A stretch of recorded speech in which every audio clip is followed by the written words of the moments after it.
Bonjour à tous, bienvenue sur Jour du Tarot. Avez-vous besoin de réconcilier en vous à partir de cette rentrée? Dans ce tirage, on va parler finalement du prochain pas dans le développement personnel. Qu'est-ce qu'il y a à travailler? Qu'est-ce qu'il faut travailler en ce moment?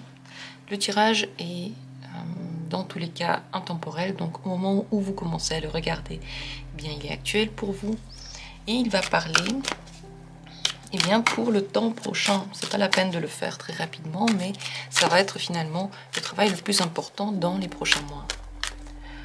Ce que vous avez besoin de réconcilier à la rentrée.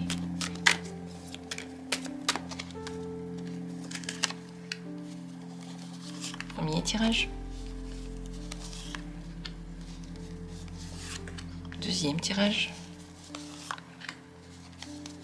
Troisième tirage. Et quatrième tirage. Ça va être des rapides tirages, on va simplement voir les choses qui ont besoin d'être reliées et ce sera à vous de voir comment vous allez le faire, de quelle manière, quelle est votre manière de le faire finalement. Regardez et choisissez l'une de ces possibilités. Comme ça vous vient, si vous avez besoin de temps, prenez le temps qu'il vous faut pour vous reconcentrer sur vous, pour vous retrouver sur vous.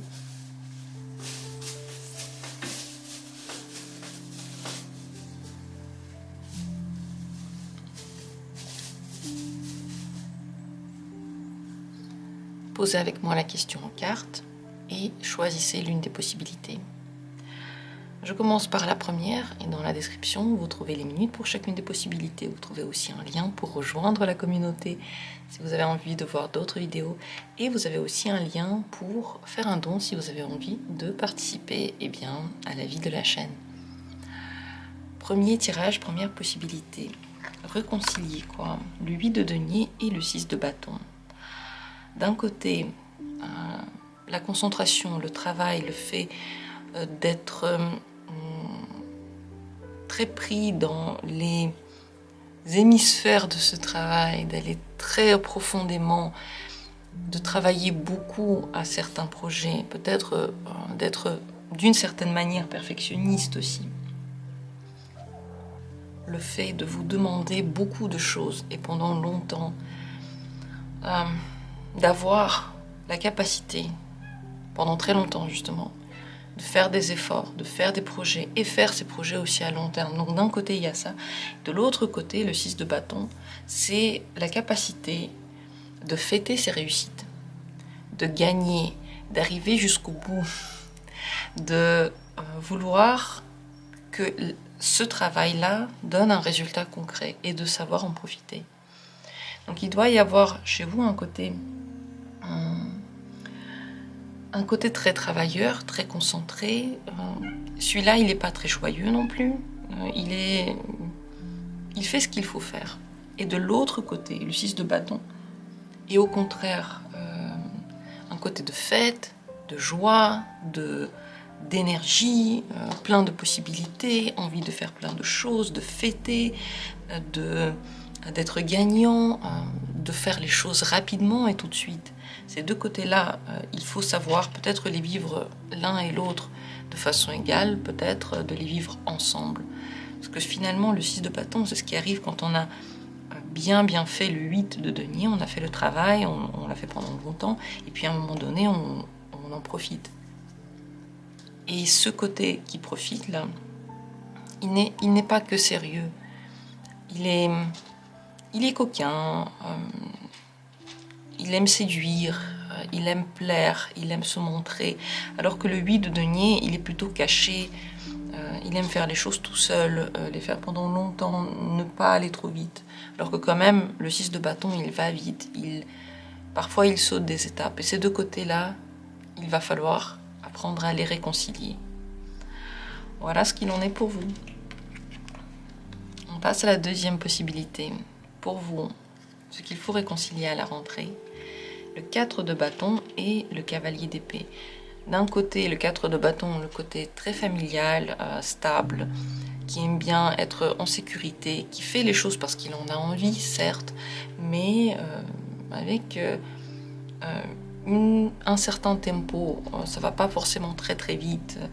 Simplement, on se sent cocon dans ce côté-là. Et ce cocon-là nous donne toute la sécurité dont on a besoin, toute la reconnaissance aussi peut-être, toute la stabilité émotionnelle. Et de l'autre côté, le cavalier d'épée, c'est des actions très rapides, c'est la vérité que l'on dit. C'est parfois le fait de rompre ses engagements parce qu'on a complètement changé de personnalité et que les engagements qu'on a pris ne nous correspondent plus. C'est le fait d'agir vite et de dire les choses aussi que l'on pense, pas simplement comment on les ressent ou comment on a envie qu'elles soient, ou seulement de façon bienveillante et gentille et très conciliante, mais aussi de façon parfois abrupte ou simplement parfois rapide ou simplement parfois très très logique. Le cavalier d'épée, au-delà du fait qu'il dit les choses telles qu'il veut ou il fait les choses telles qu'il veut à l'instant où il a envie de les faire, en plus de ça, il a une logique très particulière à lui. C'est une logique de l'instant. Elle n'est pas réfléchie, elle n'est pas rééquilibrée, elle vient vraiment comme elle vient dans l'instant. Il y a aussi ici une grande différenciation parce que le 4 de bâton n'est pas très actif, il est posé, alors que le cavalier d'épée, c'est vraiment l'action. Ces deux côtés-là ont besoin de trouver un équilibre, une entente. Ça veut dire que peut-être dans la journée, vous devez avoir des moments dans lesquels vous vous reposez, vous êtes stable et vous n'avez pas besoin de courir quelque part. Et d'autres moments dans lesquels vous agissez et vous rompez les cercles vicieux dans lesquels vous êtes attrapé, dans lesquels vous avez peur de changer quoi que ce soit, et dans lesquels vous restez un petit peu emprisonné. Voilà les deux côtés qui ont besoin d'être réconciliés chez vous. On passe à la troisième possibilité, si c'est elle qui vous intéressait, ce qu'il faut réconcilier à la rentrée, le 4 d'épée et les étoiles. D'un côté, le 4 d'épée représente une manière de penser extrêmement stable, qui est pratiquement... En fait, c'est même plus penser, c'est faire comme on a fait, suivre des principes sans jamais les remettre en cause, travailler comme on a travaillé, avoir peur de bouger, peur de partir, peur de se transformer, peur que quelque chose arrive. C'est la volonté qu'il n'y ait aucun mouvement finalement, qu'il y ait la paix totale, presque la paix morte, pas de mouvement, pas de réflexion,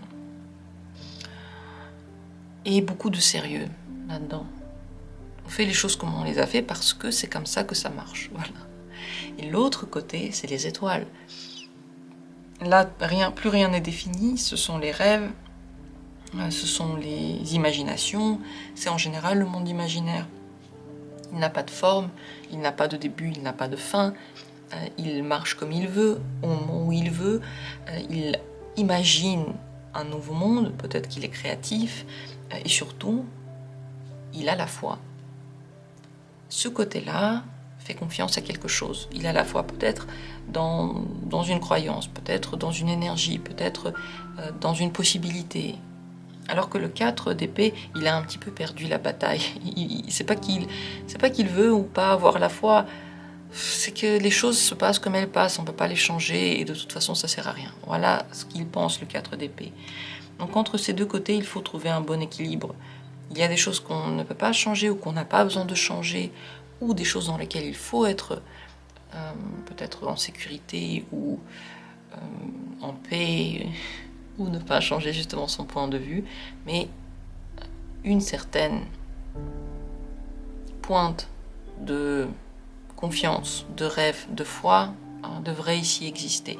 C'est pareil, trop de rêverie, trop de projection et vivre simplement dans notre imaginaire et pas assez dans la logique et dans ce qui se passe vraiment ne pas avoir assez de principes, ne pas avoir assez de prise de décision que l'on tient ensuite, c'est aussi pas très bon. Donc c'est entre ces deux principes-là qu'il faut trouver un très très bon équilibre. Peut-être que parfois, vous pouvez décider qu'est-ce qui est trop, à quel moment vous réfléchissez trop, à quel moment vous avez juste peur de changer quoi que ce soit, et à quel moment simplement vous êtes vraiment dans une situation qui n'a ni queue ni tête, qui a vraiment besoin d'être changée. Pour ça, il faut une bonne dose de confiance que la vie simplement va vous aider à trouver ce dont vous avez besoin.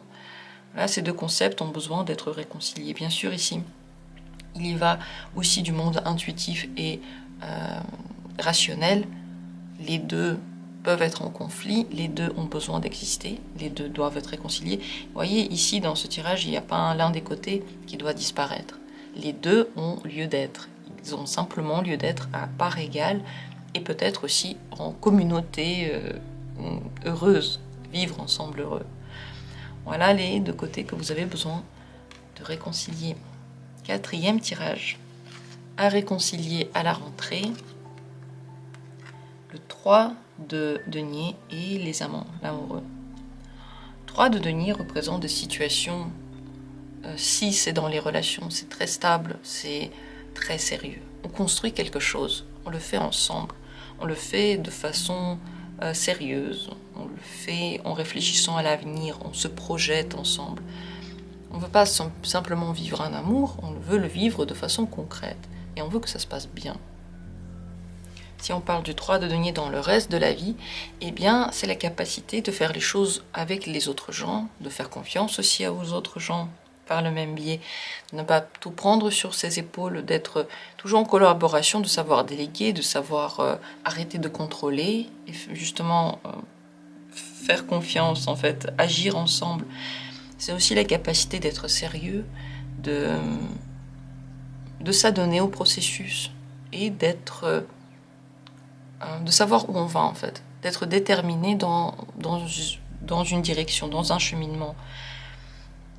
Avec le 3 de denier, il y a toujours la foi dans quelque chose, soit dans les autres, soit en soi, soit dans une force. On n'agit jamais seul, et même si on est seul concrètement, s'il n'y a pas d'autres personnes, eh bien on demande de l'aide à l'univers, je sais pas, à un Dieu, à notre propre force intérieure, à notre enfant intérieur. On demande de l'aide dans quelque chose. Les amants, c'est une énergie qui est beaucoup moins sûre de son choix, finalement. Elle est encore en train de choisir. Si le 3 de denier, il sait où il va, l'amoureux est toujours en train de réfléchir. Est-ce que j'ai bien fait d'aller à droite ou peut-être que je vais encore changer? Donc c'est ça qu'il faut réconcilier avant tout. C'est la détermination quelque part. Et l'autre côté, les doutes. Toujours les doutes. Est-ce que ailleurs c'est mieux? Parce que l'amoureux cherche toujours le parfait. Il veut que ce soit extraordinairement bien, que ce soit exactement ce qu'il recherche. Et pour ça, il a du mal à se décider parce qu'on ne sait jamais. Est-ce que c'est mieux ailleurs? On n'a jamais testé tout, donc on ne peut pas le dire pour sûr. Aussi, l'amant représente un nombre de personnes extraordinaires. Il y a beaucoup de gens qui sont autour des amoureux. Donc, c'est peut-être le côté de vous qui a besoin d'être très entouré. Et puis, de l'autre côté, le 3 de denier, il a aussi besoin d'être entouré, mais par quelques personnes de qualité, ou peut-être simplement par sa foi, ou peut-être simplement dans des moments clés, peut-être au moment où il travaille, au moment où il fait quelque chose, mais pas tout le temps. Alors que l'amoureux, il est entouré toujours. Il y a beaucoup de gens autour de lui. Également, c'est la réconciliation entre le sérieux et le romantique. L'amour romantique, c'est bien, mais à un moment donné, il faut aussi regarder les choses telles qu'elles sont, de façon très terre-à-terre. C'est ces deux côtés-là aussi qui ont besoin de trouver un accord, qui ont besoin de trouver un équilibre. Peut-être qu'il faut vivre les deux, mais à part égale finalement.